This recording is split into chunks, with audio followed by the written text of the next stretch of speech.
The First Book of Hemp. Sinfonie numéro 1. Tema del segmento: Primo Illuminismo, First Enlightenment. Tonica principale del capitolo: Do, C. Progressione musicale principale del capitolo: cromatica. Suite sinfonico A. Duel cantilena, largo con motivo eterno. Seminari Semi della Libertà. Compositional Form, Chapter Sharp 2. Traditional Form, Chapter 5. Restoration of Legacy. In the tranquil land of the normies, beneath the vast serene skies, Paul, a dedicated tree-carer, worked diligently amidst the sprawling orchards that dotted the landscape. These trees, ancient and gnarled, were not merely plants but symbols of the community's deep connection to nature and history. Paul, with his intimate knowledge of arboriculture, was entrusted with their care, ensuring they thrived for generations to come.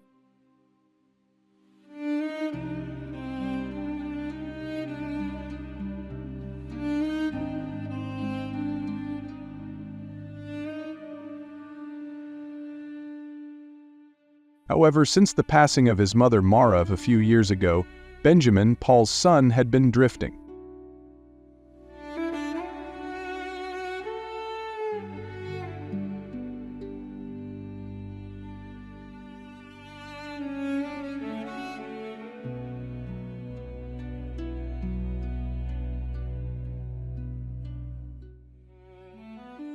Before her death, he had kept up with his studies, but now, between navigating his final teenage years and dealing with the loss of his mother, Benjamin's focus had wavered. Paul, grappling with his own grief, had to concern himself with his son's feelings while still preparing him for the responsibilities of manhood.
On a crisp, sunny morning, the duo embarked on a significant project, the restoration of an old apple tree, beloved in the community for its bountiful harvests. This tree had weathered many seasons and needed careful pruning and treatment to restore its vitality. As they worked, Benjamin's lighter spirits contrasted with the gravity of the task. He jovially tossed rotten apples at random targets, laughing as they splattered against the ground. His laughter, though infectious, was not appropriate for the solemnity of their work, especially today.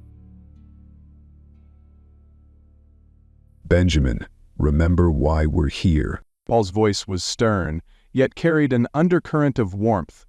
This tree feeds families, brings joy. We must treat it and our work with respect. Chastened, Benjamin nodded, wiping apple residue from his hands. He knew his father was right. These moments were not just about work, but lessons in responsibility and reverence for nature. To lighten the mood and renew their bond, Benjamin began to sing. It was an old tune, one that Paul had hummed during long afternoons in the orchards since Benjamin's childhood. The melody was simple but carried the weight of many shared experiences. Paul couldn't help but join in, and soon their voices harmonized, blending seamlessly with the sounds of nature around them. Singing together, the frustration of the moment dissolved, leaving a renewed sense of connection and purpose. The singing became a bridge not just between the task at hand and their personal bond, but also a gentle reminder of Benjamin's transition from boyhood into the complexities of manhood.